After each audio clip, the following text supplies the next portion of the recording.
देवों के देव महादेव दुनिया के हर कोने में मौजूद हैं। जीव जंतु, पेड़ पौधे, ये प्रकृति सब में शिव है। महादेव आदि अनंत हैं। ऐसे में आज हम आपको देवों के देव महादेव भगवान शंकर की कहे जाने वाली नगरी यानी उज्जैन के बारे में कुछ रहस्यमय बातें बताने जा रहे हैं। दरअसल महाकाल की नगरी अवंतिका नगरी यानी उज्जैन कहा जाने वाला शहर अपने आप में अद्भुत है। शिप्रा नदी के किनारे बसी और मंदिरों से सजी इस नगरी को सदियों से महाकाल की नगरी के तौर पर जाना जाता है। अतः अवंतिका यानी उज्जैन के नाम से प्रसिद्ध शहर शमशान की भूमि भी कहा जाता है। और भी कई ऐसे रहस्य हैं जिसे विज्ञान आज तक नहीं समझ पाया। आइए जानते हैं महाकाल की नगरी से जुड़े कुछ रहस्यों के बारे में। स्वागत है आपका डिवाइन वर्ल्ड में। और यदि आप चैनल पर नए हैं तो सब्सक्राइब करें और बेल आइकॉन को ऑल पर सेट करें, जिससे कि ऐसी ही वीडियो आप सबसे पहले देख पाएं। महाकाल की इस भूमि यानी उज्जैन को लेकर तमाम रहस्य आज भी मौजूद हैं। कहा जाता है कि उज्जैन पूरे आकाश का मध्य स्थान यानी यही आकाश का केंद्र है। साथ ही उज्जैन पृथ्वी का भी केंद्र है, यानी यह वो जगह है जहाँ से पूरे ब्रह्मांड का समय निर्धारित होता है। इसी जगह से ब्रह्मांड की काल की गणना होती है,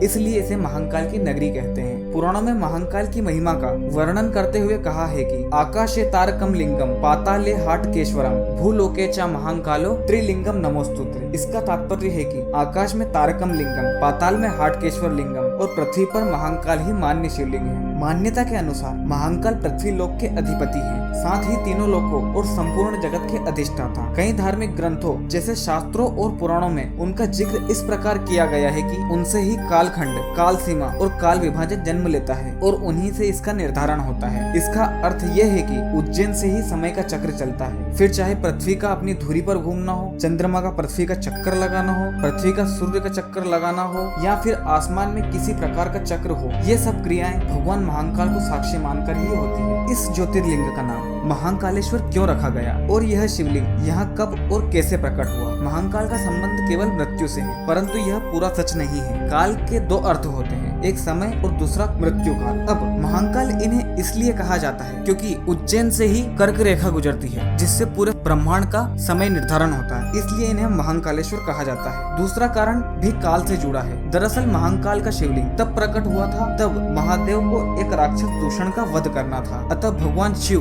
दूषण नामक राक्षस का काल बनकर आए थे। उसी दिन के बाद से अवंतिका नगरी उज्जैन नाम से जाना जाता है। वहाँ के वासियों ने महाकाल को आग्रह कर वहाँ उपस्थित होने को कहा और वे समय के अंत तक वहीं उपस्थित हो गए, इसलिए भी इन्हें महाकाल कहा जाता है। हजारों लाखों साल से उज्जैन नगरी को भले ही कभी अवंतिका तो कभी कनकशृंगा या कभी कुछ स्थली या कभी भोग स्थली या अमरावती जैसे नामों से जाना जाता है, लेकिन इन सभी नामों के बावजूद यह है तो सदैव महाकाल की ही नगरी। देश भर में भगवान शिव के 12 ज्योतिर्लिंग हैं। उनमें से एक उज्जैन के महाकालेश्वर मंदिर में महाकाल के रूप में विराजमान है। ये दुनिया का एक लौता ज्योतिर्लिंग है जो दक्षिण मुखी है। माना जाता है कि दक्षिण दिशा मृत्यु यानी काल की दिशा है और काल को वश में करने वाले महाकाल हैं। दक्षिण दिशा के स्वामी भगवान यमराज को माना जाता है और दक्षिण मुखी ज्योतिर्लिंग के दर्शन मात्र से ही जीवन स्वर्ग तो बनता ही है और मृत्यु के उपरांत भी यमराज के दंडों से मुक्ति पाता है। महाकालेश्वर द्वादश ज्योतिर्लिंग में दक्षिण मुखी होने के कारण प्रमुख स्थान रखते हैं। महाकालेश्वर मंदिर में अनेकों मंत्र,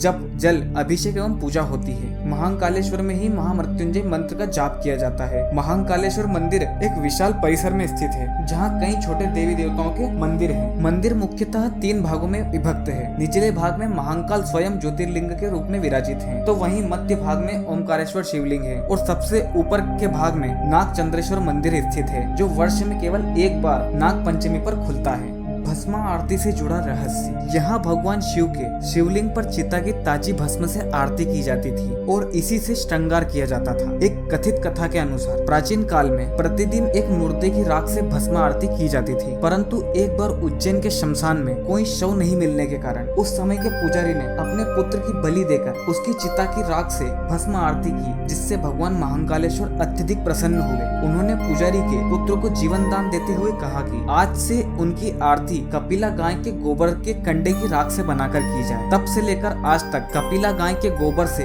बने कंडे शमीम, पीतल, पलाश, बड़, अमलतास और बेर की लकड़ियों से जलाकर भस्म को तैयार किया जाता है। फिर इसे कपड़े से छानकर उनकी भस्म आरती करते हैं। उज्जैन नगरी को लेकर यह बात सबसे प्रचलित और रहस्यमय है कि यहाँ कोई भी राजा या मंत्री रात नहीं रुकता। क्योंकि यहाँ के एक ही राजा है जो है महाकाल राजा। विक्रम बेताल और सिंहासन बत्तीसी की प्रचलित कथा में भी उज्जैन के राजा विक्रमादित्य से जुड़े ऐसे कई रहस्यों को इस नगरी ने समेटे रखा है। कहा जाता है कि राजा विक्रमादित्य ने जब से 32 बोलने वाली पुतलियों से जुड़े अपने सिंहासन को छोड़ा तो उनके शासन के बाद यहाँ कोई भी राजा रात नहीं रुक सकता। पौराणिक कथा और सिंहासन बत्तीसी की कथा के मुताबिक राजा भोज के काल से ही यहाँ कोई राजा नहीं रुकता है। यहाँ तक कि आज के समय में यहाँ पर ना तो सीएम, पीएम, राष्ट्रपति और कोई भी जनप्रतिनिधि यहाँ रात रुकता है। कहते हैं कि देश के चौथे प्रधानमंत्री मोरारजी देसाई जब उज्जैन में एक रात रुके थे तो अगले दिन उनकी सरकार चली गई थी। ऐसा ही कर्नाटक के मुख्यमंत्री येदियुरप्पा उज्जैन में एक रात रुके और 20 दिन बाद उन्हें इस्तीफा देना पड़ा। इस मान्यता का राज कोई नहीं जानता, लेकिन ऐसी घटनाएं राजनीतिक और राज परिवारों से जुड़े लोगों को विवश कर देती है कि वह महाकाल की नगर सीमा में क्यों रात नहीं रुक सकते। ऐसी ही रोचक जानकारी हम आप तक लाते रहेंगे, तो जुड़े रहिए हमारे चैनल डिवाइन वर्ल्ड से और कमेंट में जय शिव शंकर जरूर लिखें। धन्यवाद।